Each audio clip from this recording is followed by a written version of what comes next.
There are so many indie books that I own that I need to read in 2025. Hey everyone, welcome back to Andrew's Wizardly Reads, and today, guys, we are talking about 25 indie books that I want to read in 2025. Before we get into that, please do me a favor, like this video and subscribe to the channel, as it does help the channel grow, and check the description box down below for not only links to all of these books, but also the Patreon in the Discord if that is something that interests you. And with that out of the way, we're going to jump right on into this list because 25 books is a lot to get through. So, without any mucking about, we've got Death's Disciple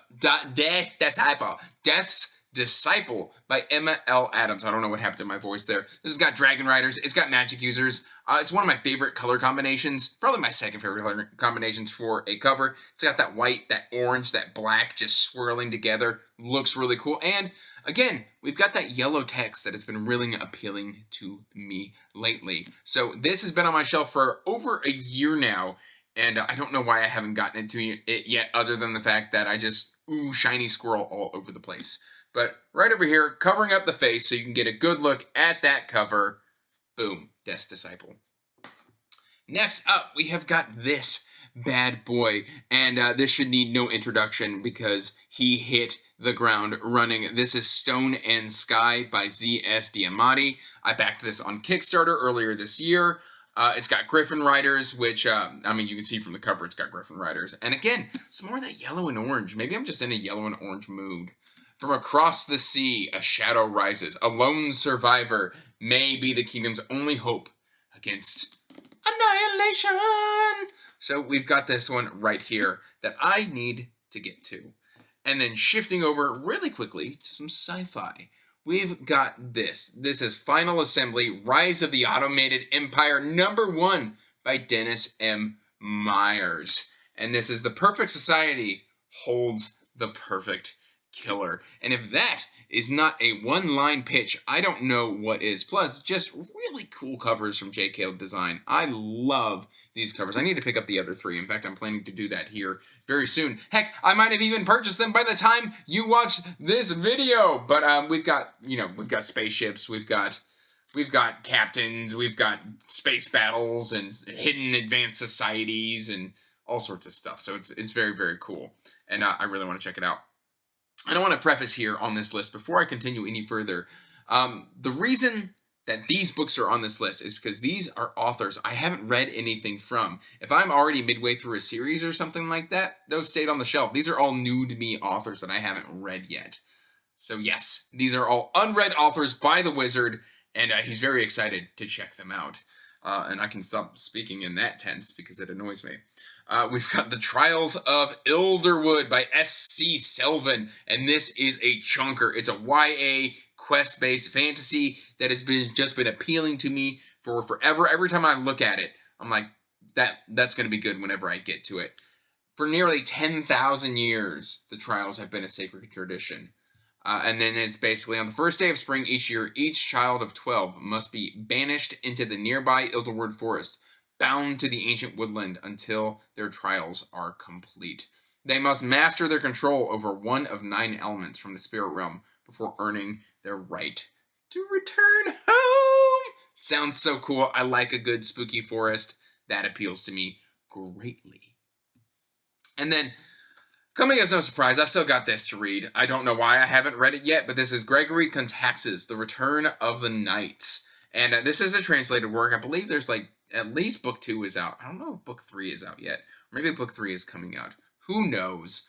But the Palace of the Dawn will soon be stormed. The most ruthless man of all time is one step away from assailing on Lovebridge and dethroning Sophie Delmere. The Queen of Night Dorn is now alone, with neither allies nor an army capable of rebuffing the enemy which is approaching her city. Everything appears to be over until a mysterious young man, Elliot, makes his appearance. And then we've got my favorite color combination, blue, black, just a little bit of white. Love this cover. So we've got that on the list, and I accepted that for review. We're going to say over a year ago, probably 2 years. Listen, I'm trying. Next up, we've got a blend of sci-fi and fantasy. Now, I will preface here, I did say I hadn't read any of these authors. However, I have read the first chapter of this one. I did it for a vlog, I think last year. But other than the first chapter, I haven't really gotten very deep into this book. And this is a gamble of gods. And frankly, from that first chapter, very, very excited, to the point where I reached out to the author and I bought a sprayed edge edition from Mitriel all the way from the UK, and I happily paid that shipping. Kristen Del Rosso has led a quiet life, burying himself in research, teaching at the University of St. Mark. Connor Drew lives for the thrill of adventure and to explore the delights of as many beautiful women as one man can in a lifetime. Oh my. Selena Soto is a woman lost in her own world. She struggles to fit into her existence. And so somehow we're going to blend all three of those individuals together, and we're going to get one banger of a story, I assume, because that first chapter slaps. And I believe this was an SPFBO 9? 8 or 9 semifinalist. But yes, this has got cred, and I've read that first chapter, and it was spectacular. We've got some progression fantasy right here. The Dying Breed Hunters, book number 1 by TJ Lombardi. And I know this one does have an audiobook for my audiobook people out there. In fact, I have a review copy of the audiobook as well. So why haven't I gotten to it yet? I don't know. An epic progressive fantasy where it is everyone's destiny to die, but you're challenged on how one should live. And that sounds really, really cool. Let's get in on that cover. Cover up the face, boom, it's gorgeous. It's really got that kind of anime feel to it, and I'm here for it. This creepy dude with a crown up top, woohoo! Those eyes with the flames coming out of them, yes sir, yes sir. And then we've got, bam, N.J. Alexander's Fogbound, Echoes of Oniro, number 1. Brave the fog, embrace another self, is what it says right there on the back. Look at that cover. Isn't that gorgeous? When war descends upon the nation of Antervia, history teacher Zaracin Volinar is thrust into a battle for which his homeland, for both his homeland and his own mind. And that sounds really, really dope. And then we've got Riven Earth by Zamar Ahmar. And this is the Book of Asiya. This is a completed duology. And hey, I love this cover. This cover goes hard. It looks a little busy, but in person, I mean, it is gorgeous. We've got this woman with this big flaming sword. We've got this big saber-toothed, creature on the front cover.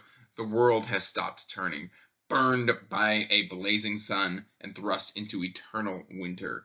Life survives only in the sunset forest. And that just sounds really cool. I had to get my hands on this when physical copies were finally available to purchase directly from the author. And I reached out and I was like, yes, please. That sounds dope. And then I have been loving this cover since the day it entered my collection. I've got book 2 on the shelf. I still haven't gotten around to them because I'm perpetually behind on everything. That's A King's Radiance by L.R. Schulz. 3 siblings, a rebel, a prince, and a prisoner.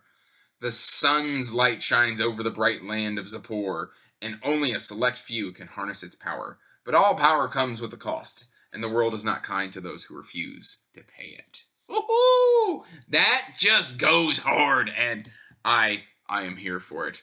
Of course, this needs no introduction. This is The Way of Adan by Dr. Philip Chasen. This also has an audiobook narrated by the Library of Alexandria, Alan Walker, and I'm very excited to get into that. The kingdom of the eternal will awaken when the Way of Adan holds sway over all of Emorland. So says the prophecies. With unrivaled power in the gift, the supreme priest Belanda leads Torland and its mighty army to convert rival kingdoms by sword and by the fang. That sounds dope. Then we've got The Spark of the Divine by Louise Holland. Save the gods, save their realm. As a divine, May wields her strange gifts quietly as a mercenary until a simple rescue job has her crew uncover a plot to steal divinity from the gods. When the god May serves is attacked, she must find a way to restore their power before the entire 7 realms are thrown into chaos. And look at that Technicolor rainbow on the cover. That works for me with the silhouettes and the white text. Oh, it just pops. I love this one. I love it. I bought that for looks alone. And yeah, it just sounds really cool. It's got that really cool tree in the background as well. Loving that. And then we have got a YouTuber booktuber's book, Falling into Oblivion by Aaron M. Payne. I believe this channel is Bibliotheory.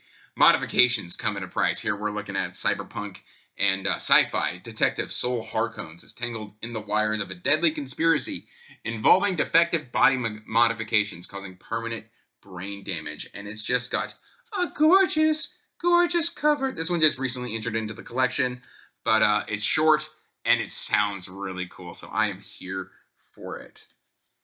Then we've got a fantasy standalone. This is Alex S. Bradshaw's Trollgrave, and I picked this up because of my buddy Chris, the bearded book beast. Something stirs in the forest of broken trolls. Despite all his skill in healing and runecraft, God Speaker Alvor Aronson cannot save everyone. And frankly, an indie fantasy standalone is part of the reason I got this. And it's got a really cool back cover as well. A lot of care has been put into the cover. It's just, so incredibly cool. So we've got Trollgrave right there, and I'm very excited to check this one out. It's called A Windborn Saga, so I'm wondering if it's going to be like a bunch of standalones in a world of Windborn, because that sounds really, really cool. So we got that right there. Boom.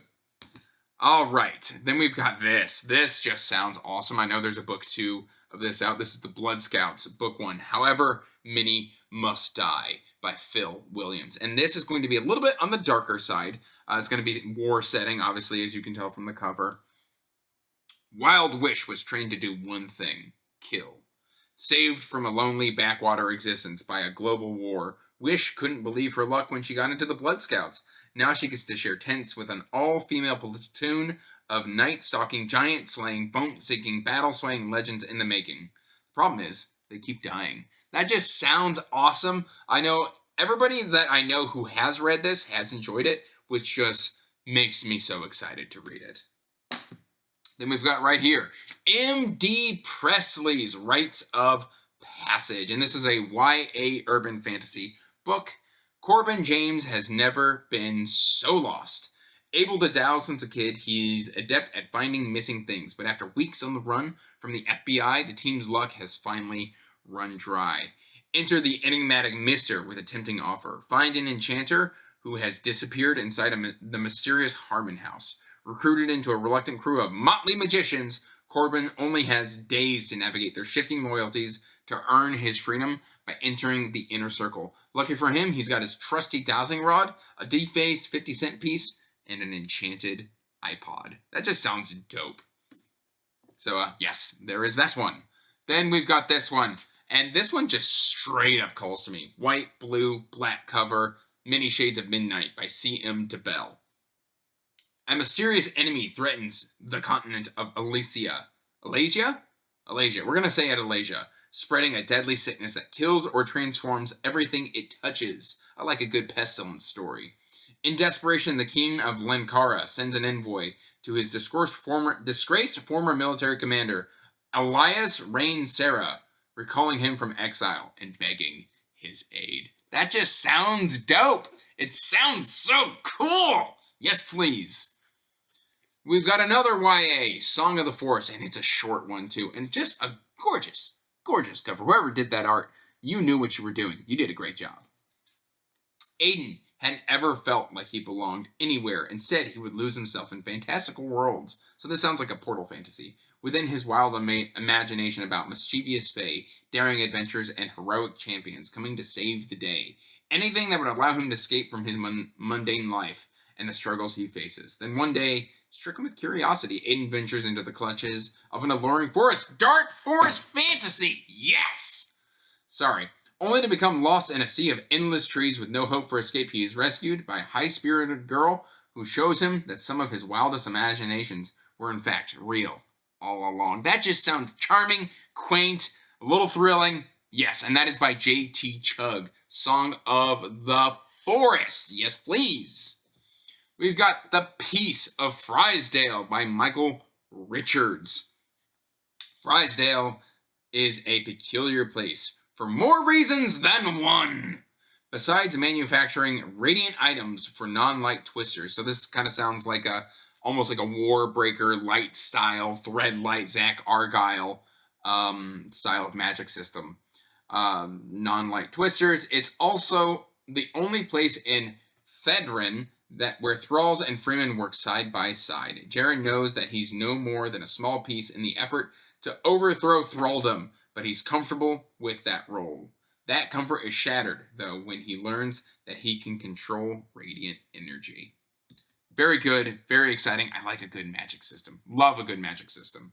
Then we've got Thief of Legacy by Andrew Simpson. This is YA-ish sword and sorcery. I'm very here for that. The Blade of Time spares no soul standing idle in its path. I think we've also got an older protagonist, if I remember correctly.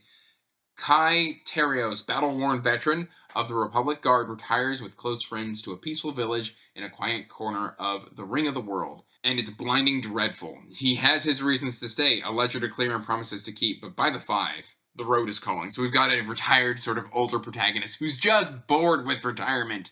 And yeah, that sounds really, really cool. And then everybody who has touched this book has told me how amazing this is. This is The Hunter by Kay Agard. And Strider is content to die. Again, another grizzled old veteran fantasy. After 50 years, his revenge is complete and his purpose fulfilled. When a teenager steals the hunter's sword, his wolf companion Greer sees a way to help them both. In convincing Strider to escort the girl home safely, there's hope his friend might find the will to keep on living and to keep on fighting. That sounds so good! Oh, can't wait to get into that. A little bit more sci-fi. The Wrong Stop by Rex Burke. Ready for an adventure that's out of this world? Hutch has it all planned. College is out. Backpacks ready for the summer. Train trip across the famous sights of Europe. I remember this one, and I think they run into an alien, and then they go on the run, and then somehow end up in space, and that sounds exciting to me. So that's The Wrong Stop. And I believe there's also one that Rex Burke did called like The Third Lock from the Sun that's set in like Scotland with sci-fi. Very excited for that one. Then we've got Boom, The Exile of Zanzibar by Daniel Maidman. Claire built a device to fold time, but it had a flaw. When the smoke clears, she finds herself halfway across the world, thousands of years in the past, with no device in sight. Portal fantasy, lost in time. Yes, please, as a Doctor Who fan, this appeals. This appeals to me. I'm here for it. And then, of course, we've got this bad boy, The Umbral Storm by Alec Hudson. And this one I know has gotten a lot of praise lately. I think it was an SPFBO finalist as well.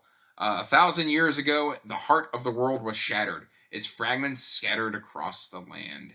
In the chaos that followed, martial orders arose to gather these shards, for it was found that great powers were granted when these pieces were bound to the flesh of the chosen. That sounds really cool.